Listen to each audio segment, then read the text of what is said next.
বনানীর গল্প চ্যানেলে সবাইকে স্বাগত। আমি বনানী। পড়ে শোনাচ্ছি বিভূতিভূষণ বন্দ্যোপাধ্যায়ের ছোট গল্প ননিবালা। ননিবালা মেয়েকে বললে, সুপুরি কুড়িয়ে আনতো কালীরায়ের গাছের তলা থেকে। মেয়ে বললে, হ্যাঁ, খান্ডা পিসি দাঁড়িয়ে আছে, বলেছে এবার সুপুরি কুড়িতে হলে পয়সা দিয়ে যেও, সুপুরি এমনি পাওয়া যায় না বাজারে। ননিবালা এই গায়েরই মেয়ে, তার রাগ হয়ে গেল খুব। কালীরায়ের বুড়ি দিদিকে ঘাটের পথে পেয়ে খুব করে শুনিয়ে দিলে। বুড়ি বললে, তুমি ভাই অনর্থক তিলকে তাল করো না। সুপুরি কুড়োতে এসেছিল সেদিন, সর্বদাই কুড়োতে আসে, তাই বললাম আমাদেরও তো দরকার আছে, কেন আসো রোজ রোজ? সর্বদা কুড়োতে যাবার দায় পড়েছে। রোজ আসে, আমি বলছি, তুমি ভাই জানো না। কে বললে রোজ যায়? আমি জানি, রোজ দেখি যেতে। আচ্ছা বেশ, এবার যায় যদি পয়সা নিয়ে যাবে। কালীরায়ের দিদি পাড়ায় পাড়ায় বলে বেড়াতে লাগলো, বড্ড গোমর হয়েছে ননির, পয়সা দেখাতে আসে আমার কাছে, এমনি আর্ধেক দিন হাড়ি চড়ে না, আবার পয়সার গোমর। ঝিগিরি করে তো চালাচ্ছিস, পয়সা দেখাতে লজ্জা করে না? ননির মেয়ের নাম নালু, ভালো নাম সরবালা। নালু এর গাছের লিচু, ওর গাছের কুমড়োর জালি, শশার জালি চুরি করে আনে। পাড়ার কারো গাছে এঁচোড় আর পাকবার জন্যে নালুর জন্য। ননি কিন্তু তা জানে না। খিদের জ্বালা সরবালা যা চুরি করে রাস্তাতেই তা খেয়ে ফেলে। বিকেলে কি ভীষণ খিদে পায়, কে দেয় এক গাল চাল ভাজা। রায়দের গাছে কি মাদার পেকে আছে, পাকা যেমনি বড় তেমনি। ঠেলে উঠল গাছে। রায় ঠাকুরমা দেখে বলল, ও মা, গেছো মেয়ে ছেলে কখনো দেখিনি, তুই আমি গেছো হলি কবে? নাম নাম। দুটো মাদার পারি ঠাকুমা, খেলেই জ্বর, কেন সব ছাই খাবি? কেন যে সে খাবে সেই জানে। মাও পাড়ার দামড়ে কাকার বাড়ি গোয়াল পরিষ্কার করে বিচিলে কেটে জল তুলে 8টা গরুকে জাগ দেয়। এইসব করতে করতে সন্ধ্যের পর মা বাড়ি এসে ভাত রান্না করবে, তবে খেতে দেবে। পেটে যে এক্ষুনি জ্বলবে তার কি খাবে সে ভেবে পায় না। শুধু সে নয়, পল্টু, হাবু, মন্টু, নন্টু, রেপু, নেপু সবাই আসে। ওদের বাড়িতে ওই অবস্থা। দুপুরে ভাত খাও, তারপর বিকেলে হাজার খিদে পাক না কেন খাবার নেই। তবে সে একটু আসে ঘন ঘন, তার মা বাড়িতেই থাকে না। সে কি করবে? ওরা চাইলেই পায়, তার তো চাইবার লোকই নেই। অথচ খিদে, কি ভীষণ খিদে, পেটের মধ্যে কেমন যেন কামড়ায় খিদের জ্বালায়। রাত্রে নালুর জ্বর হলো, ননি পড়ে গেল মুশকিলে। মেয়ের গা দেখলে পুড়ে যাচ্ছে, কি খেতে দেবে? রুগীর পথ্যি কি আছে ঘরে? ডাক্তারই বা কোথায়? এক আছে সুরেন ডাক্তার, 2 টাকার কম এ রাতে আসবে না। মেয়ের গায়ে হাত দিয়ে দেখে বলল, যেমন তুমি তেমনি হয়েছে আমার অবস্থা, কি যে করি। রাত্রে বড্ড জ্বরটা বাড়তে সে চেঁচিয়ে ডাক দিলে প্রকাশ গাঙ্গুলির স্ত্রীকে, ও জ্যাঠাইমা, জ্যাঠাইমা, ইদিকে একবার আসুন না, খুকির বড্ড জ্বর। প্রকাশ গাঙ্গুলির স্ত্রী চোখ মুছতে মুছতে উঠে এলেন ঘুম থেকে। অনেক রাত, দেখে বললেন, তাই তো, বড্ড জ্বরটা বেড়েছে। কুইলেনের বড়ি আছে আমার কাছে, কাল সকালে খাইয়ে দিও। দেখুন তো জ্যাঠাইমা, গরিবের ঘরে কি কাণ্ড। তাই তো বাপু, সবই অদৃষ্ট তোমার। তোমার বাবা ভালোই দেখে বিয়ে দিয়েছিলেন, দোজ বাড়ি তাই কি, দিব্যি চেহারা, কলকাতায় বাসা, ইঞ্জিনিয়ার লোক, 2 পয়সা আয় ছিল, সইল না তো কি হবে, অল্প বয়সে কপাল পুড়ল। সে তো 100 বার জ্যাঠাইমা, নইলে খুকি কাজ দুটো পেট ভরে ভাত দিতে পারি নে। এ কি কম দুঃখ? পরের বাড়ি দাসী বৃত্তি, তাতে কি আমার এ গায়ে অপমান নেই? এ গায়ের মেয়ে যখন আমি, বলুন ঠিক কি না? সে কথা তো বটেই মা, তার আর কি হবে বলো, সবই অদৃষ্ট। আমি গিয়ে কুইলেনের বড়ি নিয়ে আসছি। এখন দরকার নেই জ্যাঠাইমা, কাল সকালে পাঠাবেন। মা, রাতটা যেখানেই থাকবো? না জ্যাঠাইমা, আমি বেশ থাকবো খন, আপনি মায়ের মতো, তাই কথাটা বললেন। এ গায়ে ও কথা কেউ বলবে না। ননিবালা সত্যি পরের বাড়ি ঝিগিরি করে মাসে 5 টাকার একবেলা ভাত পায় 1 থালা। ভাত সে বাড়ি নিয়ে আসে। যে বাড়িতে কাজ করে তারা ভাত দিতে কৃপণতা করে না। বড় বড় ধানের গোলা, তাদের বাড়িতে 5-7টা বাগান, পুকুর, জমি জমা সব আছে। মার মেয়ে সে 1 থালা ভাত খায়। ননিবালার বিয়ে হয়েছিল কলকাতার এক বড় ইঞ্জিনিয়ারের সঙ্গে। দোজ গড়ে পাত্র হলে কি হবে, বেশ ছিলেন তিনি দেখতে শুনতে। বয়সটা একটু বেশি ছিল। ননিবালা গিয়ে দেখেছিল তার বয়সের দুটি সৎ মেয়ে আছে। তার সৎ মেয়ে দুটি কোথায় থেকে পড়তো, বাড়িতে আসতো খুব কম। মাত্র 2 বছর স্বামীর সঙ্গে সে তেতলার বাসে কাটিয়েছিল পরম সুখে। এর মধ্যে বার কয়েক দেখা হয়েছিল সৎ মেয়ে দুটির সঙ্গে। বড় মেয়েটির বিয়ে সব ঠিকঠাক। সে সময় স্বামীর অসুখ করল, বিয়েও হলো। মাসখানেকের মধ্যে স্বামী মারা গেলেন। তারপর বড় মেয়ের স্বামী ছোট মেয়েটিকেও নিয়ে গেলেন সুদূর পশ্চিমে তার কর্মস্থলে। সৎ শাশুড়ি একা বাসায়। ননিকে কেউ বললেও না সে কি করবে, কোথায় যাবে, কি খাবে। সরবালা তখন 1 বছরের শিশু। দরজায় এসে ট্যাক্সি দাঁড়িয়েছে। বড় সৎ মেয়ে সুললিতা তার ছোট বোন সীমাকে নিয়ে উঠছে মোটরে স্বামীর সঙ্গে। ননিবালা দরজায় দাঁড়িয়ে দেখছে। সুললিতা কাছে এসে দাঁড়ালো। ননির প্রায় সমবয়সী তার এই সৎ মেয়েটি, বরং কিছু বড়। সীমাই ননির সমবয়সী। সুললিতার পরনে দামি ভয়েলের শাড়ি, হাতে পুতির মালা দিয়ে তৈরি ভ্যানিটি ব্যাগ। ননিবালা বললে, এসো মা, সাবধানে থেকো, চিঠিপত্র দিও। ননিবালা পাড়া গায়ের লাজুক মেয়ে, নিজের কথা কিছু বলতে জানে না। সুললিতা বলেছিল একদিন তার স্বামীকে, ওর অভাব কি, বাবা সর্বস্ব তো ওর পেটে ঢুকিয়ে রেখে গিয়েছেন। ননিবালার পেটরাতে নগদ 22 টাকা আছে। এই তার শেষ সম্বল, ভগবান জানেন। ননিবালার গয়নাগুলি সৎ মেয়ে দুটি চেয়ে নিয়েছিল বিয়ের সময়, বিশেষ করে সুললিতা। ওগুলো নাকি তার নিজের মায়ের গায়ের আদরের গয়না, ন্যায্য মতো নাকি ওরই প্রাপ্য। সুললিতা বেশি কিছু না বলেই বিদায় নিলে। জামাই এসে প্রণাম করলে। এই লোকটি প্রথম তার সঙ্গে কথা বললে যাবার সময়। মা, তাহলে আসি? এসো বাবা, চিঠি দিও। আপনি সাবধানে থাকবেন কিন্তু, একা রইলেন এখানে। দিনকাল বড্ড খারাপ পড়েছে। তা তো বটেই, চিঠি দেবেন তোমরা আগে দিও। পেছন থেকে সুললিতা বলে উঠল, ওগো দেরি করো না, 10:30 বাজে। ননিবালা ফিরে এসে ঘরে ঢুকে মেয়েকে কোলে তুলে নিলে। বললে, খুকি, ওরা চলে গেল, আমাদের ফেলে রেখে চলে গেল। কার কাছে ফেলে রেখে চলে গেল রে? দেওয়ালে স্বামীর ফটোখানার দিকে চেয়ে ওর চোখ দুটি বেয়ে ঝরঝর করে জল পড়ল। এর মাস 2 পরে মেয়েকে নিয়ে ননি বাপের বাড়ি চলে এসেছিল এবং সেই থেকেই এখানে আছে। আজ 10 বছর আগেকার কথা এসব। সৎ মেয়েরা কোনো চিঠিপত্রও দেয়নি, কোনো খোঁজ খবরও নেয়নি। সরবালা সেরে উঠল না। সেই থেকে রোজ সন্ধ্যের সময় একটু একটু জ্বর হয়। না আছে ওষুধ, না আছে পথ্যি। ননি যখন পরের বাড়ি কাজ করতে যায় তখন সরবালা একাই বাড়িতে বিছানায় শুয়ে থাকে। কোনো দিন জ্বর আসে, কোনো দিন আসে না। যেদিন ভালো থাকে সেদিন কামার বাড়ির হরো আর মতি তার সঙ্গে কড়ি খেলতে আসে। যেদিন জ্বর আসে কাঁথামুড়ি দিয়ে পড়ে থাকে, একাই শুয়ে থাকে। ননি কিন্তু খুব শক্ত মেয়ে মানুষ, কিছুতেই সে দমে না। সন্ধ্যাবেলা ফিরে এসে সে বেটে কাটে রোজ। আগে বেটে কাটতে জানতো না, ক্রমে শিখে ফেলল। 1 পোয়া থেকে 1.5 পোয়া দড়ি কাটতো প্রথম।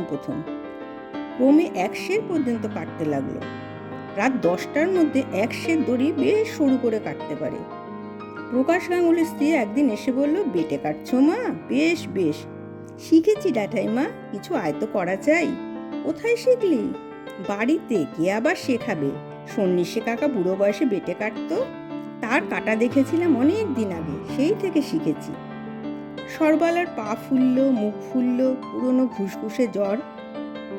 সকলে বলল, এর একটা ব্যবস্থা করো, নইলে খারাপের দিকে যাবে। ননি মেয়েকে সঙ্গে নিয়ে হাসপাতালে একদিন অন্তর যেতে লাগলো। ডাক্তার সাহেবকে বুঝিয়ে বললে মেয়ের রোগের ইতিহাস। মাস 2 ধরে একদিন অন্তর কামাই করবার ফলে চাকরি গেল ননি।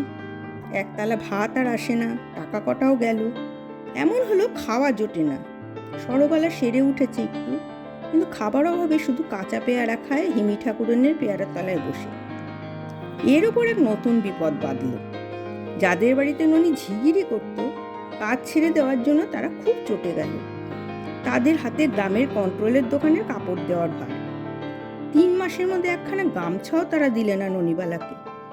কত অনুনয় করেও তাদের মন গলানো গেল না। বাইরে বেরোনো যায় না আর কাপড়ের অভাবে। তালির ওপর তালি লাগিয়ে যতদিন চালানো যায় চলল, আর চলে না, এমন অবস্থায় এসে পৌঁছলো। বিকেলবেলা ননি মেয়েকে বললে, হ্যাঁ রে, বেটের দড়ি কাটতে বসবি? সন্ধ্যের সময় বসবো মা। তেল নেই, অন্ধকারে হবে না, এখন বস। তবু আনাচারে পয়সা হবে সকালবেলা। মা, একটা কথা শুনবে? আমি ঢ্যাপের বিচি আনবো মদলার বিল থেকে। তুমি ঢ্যাপের খই করতে জানো? খুব জানি। তুই আনতে পারবি? কার সঙ্গে যাবি সেখানে? বিলের জলে কেউটে সাপের আড্ডা। বাগদি বউ যাবে আর আমি যাব। বাগদি বউ বলছিল ঢ্যাপের খই খেলে একবেলা কেটে যাবে, রাত্রে আমরা ঢ্যাপের খই খাবো। ননির মুখে দুঃখের হাসির দেখা দিল। তার আদরের মেয়ে আজ দুলে বাগদিদের মেয়ের মতো ঢ্যাপের খই খেয়ে রাত কাটানো খুশির ব্যাপার বলে মনে করছে। মেয়েকে বলল, নালু, কাউকে বলিস না যে ঢ্যাপ তুলতে যাবি। এ গায়ে আবার এদিকে নেই ওদিকে আছে কি না। সরোবেলা চলে গেল বাগদি বউ নীলার সঙ্গে। ননি বলল, ও নীলি, দেখিস দিদি, নালু যেন বেশি জলে যায় না, পদ্ম গাছে বড্ড সাপ থাকে। সরোবেলার মন খুশিতে ভরে উঠল। মাদলার মস্ত বিল পদ্ম আর নাল ফুলের বনে ভরে আছে। নীল আকাশে উপুর হয়ে আছে বিলের ওপর। যদিও বর্ষাকাল, আজ আকাশ বেশ পরিষ্কার। শরতের আমেজ আছে রোদ্দুরের গায়ে। বিলের ধারে নলখাগড়ার ঝোপে তিতপল্লার ফুল ফুটেছে। বাগদি বউ বলল, নালু, করম চা খাবে মা? আর এই ঝোপে কত করম চা আছে। খাবো খাবো, তবে নীলি একটা কথা, মাকে কিন্তু বললে খাবো না। করম চা খাওয়ার কথা শুনলে মা বকবে। জ্বর হচ্ছিল না কিছুদিন আগে, তবে খেও না মা, থাকবে না। খাবো। তুই তবে বললি কেন? আমি ঠিক খাবো। এক মুঠো ডাসা করম চা চিবোতে চিবোতে নালু ও নীলে জলের ধারে এসে দাঁড়ালো। নালু তো অবাক, কত বড় বিলটা, কত পদ্ম ফুটে আছে। ওপারে ওরা কি করছে? মাছ ধরছে। কি মাছ? ওই মাগুর। নালু ডাক দিয়ে বলে, কি দর ও জেলে কাকা? মাছ নেবে খুকি? দর বলো না। বাছা বাছা বিলির কই 3 টাকা সের, আর মাগুর মাছ 3.5 টাকা। দাম শুনে কিনবার বাসনা উবে গেল সরোবেলার। বাপরে, মাসে মা মোটে 5 টাকা মাইনে পেত, আমি কিনবো 3 টাকা সেরের মাছ। সে 5 টাকাও আজকাল আর পায় না। হঠাৎ বাগদি বউ বলে, নালু, আমার মাছ ধরবো। তুমি আর আমি একজনের কাপড় খুলতে হবে। তুই ছেলে মানুষ, কাপড় খুলে ফেল। যা, কে দেখছে? কোনো লোক নেই এদিকে। বিল আর মাঠ। নালুর কাপড় খুলে নিয়ে বাগদি বউকে জলে নামালে। ছাঁকা দিয়ে দুজনে মাছ ধরতে লাগলো, পদ্ম গাছের তলায় আর শ্যাওলার দামের মধ্যে। বৃথা পরিশ্রম। আধ ঘন্টা জল কাদা মাখাই সার হলো। সন্ধ্যাবার আর দেরি নেই। বকের দল ছায়া ভরা নীল আকাশের গা বেয়ে পাল্লার বড় বিলের দিকে চলেছে। বিলের উত্তর পাড়ে বন জাম গাছের ডালে ডালে কালো বাদুড় ঝুলছে। ঘুংড়ি পোকা ঘুরু শব্দে ডাক শুরু করে দিয়েছে ঘাসের বনে। নালু বললে, চল নীলি, মা বকবে। এমন সময় তার পায়ের তলায় পদ্মবনের মধ্যে কি একটা জিনিস পিছলে গেল। সেটাকে সে পা দিয়ে চেপে ধরেছিল অন্যমনস্ক হয়ে। চোখের পলকে নালু চেঁচিয়ে উঠল, সাপ সাপ, আমাকে খেয়ে ফেললে, ও মা, ও মা। নীলি লাফিয়ে ওলে ওর কাছে। ভয় কি, ভয় কি? কোথায় সাপ? আমাকে একেবারে খেয়ে ফেলেছে। ও নীলি, আমি মরে গেলাম। মাকে বলো, পা দিয়ে চেপে ধরেছি। নীলি জলে ডুব দিয়ে তার নিজের প্রাণ তুচ্ছ করে নালুর পায়ের তলা দেখতে গেল। পরক্ষণে প্রায় 2.5 পোয়া ওজনের মস্ত একটা মাগুর হাতে তুলে উঠল, হাঁপাতে হাঁপাতে হাসি মুখে বলল, এই দেখো তোমার সাপ। মাগুর মাছ কাটা হেনেছে, আর ও ভাব যে সাপে খেয়ে ফেললে। সাপ অত সোজা নয়। দেখি দেখি, উফ, এই যে মস্ত বড় মাগুর। নালু পা দিয়ে কাদার মধ্যে সেটাকে চেপে ধরাতে মাছটা উপরে উপরে কাটা হেনেছে, পা টনটন করছে। মাছটা ডাঙায় তুলে এনে ও সব যন্ত্রণা সেরে গেল। ওরা অন্ধকার বাঁশবনের আমবনের পাশ দিয়ে বাড়ি ফিরল। নীলি বলে, মাছটা তুমিই নিও সবটা নালু। নীলি বললে, মাছটা তুমিই নিও সবটা নালু, তোমাকেই কাটা হেনেছে, আর তুমিই পা দিয়ে চেপে ধরলে। না নীলি, তোমার অর্ধেক আর আমার অর্ধেক, এসো আমার সঙ্গে। অন্ধকার উঠোনে পা দিয়ে নালু চেঁচিয়ে উঠল, মাগো, কি এনেছি মা, মস্ত এক মাগুর মাছ। তারপরে সে থমকে দাঁড়িয়ে গেল।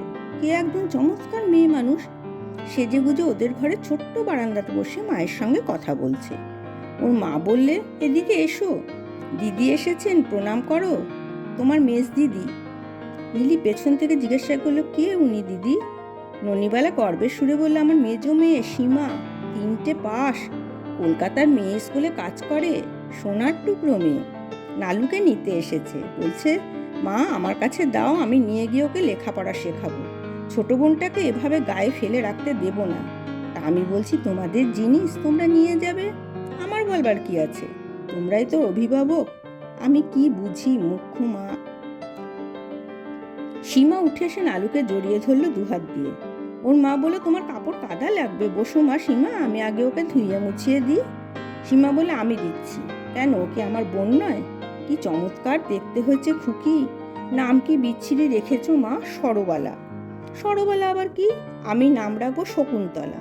কি সুন্দর চোখ দুটি। 1 বছরের ছোট্ট খুকি রেখেছিলাম। সত্যি আজ কি অদ্ভুত সকালটা হয়েছিল। কার মুখ দেখে উঠেছিল ননি? তাই ভাবছি। বিকেলে সে পুকুর থেকে কাপড় কেচে এসেছে, এমন সময় একখানা ঘোড়ার গাড়ি এসে ওর দরজার সামনে দাঁড়ালো। বেলা তখন আর নেই। ননি একদম চিনতে পারেনি। 10 বছর পরে সে দেখলে সীমাকে। 19 বছরের সীমার বয়স আজ 29। চোখে আবার সোনা বাঁধানো চশমা। সীমা রাতে কত কথা বললে সুললিতা দিদি মজফ্ফরপুরে তাকে তার স্বামীর কর্মস্থলে। সীমা কলকাতার বোর্ডিংয়ে থেকে পড়েছে। বাবার বাক্সে টাকা ছিল, ডাকঘরে টাকা ছিল, সব নিয়েছে বরযাত্রার স্বামী। সীমা জানতে পেরে বলেছিল, তোমরা গরিব মাকে ফাঁকি দিলে। তার কি আছে, তিনি তার ছোট্ট মেয়েটাকে কি করে মানুষ করবেন? সুললিতা নাকি বলেছিল, যা যা, বড্ড যুধিষ্ঠির তুমি। সৎ মা গেও মেয়ে না হলে সেই আমাদের সব গপ্পায় পুড়ত কি না? সৎ মা সৎ বোন কখনো আপন হয় না। সীমাকে খেতে গিয়ে দিতে ননি বলল, কিছু খেতে দেবার কথা ছিল না, ভাগ্যিস মাগুর মাছটা এনেছিল নালু বিল থেকে ধরে। বুঝনি নালু, তোর মাছ ধরা সার্থক হলো। সীমা পরদিন বিকেলে সরবালাকে নিয়ে নৌকোয় উঠল। যাবার সময় বললে, মা, আমি তোমাকে নিয়ে যাব, বাসা ঠিক করি আগে। বাসাটা ছোট, শকুন্তলার জানা। এর মধ্যে সে নালুর নতুন নাম দিয়ে ফেলেছে। ছোট শকুন্তলার জন্য ভেবো না। ওকে গিয়ে স্কুলে ভর্তি করে দেব। জন্মাষ্টমী ছুটিতে নিয়ে এসে দেখিয়ে যাব একবার। ও যে আমার বাবার মেয়ে, তা কি আমি ভুলতে পারি মা? পুজোর পর তোমাকেও যেতে হবে। রান্নার ডিপার্টমেন্ট তোমার হাতে তুলে দিয়ে আমরা 2 বোন লেখাপড়া নিয়ে থাকবো। কি বলিস শকুন্তলা?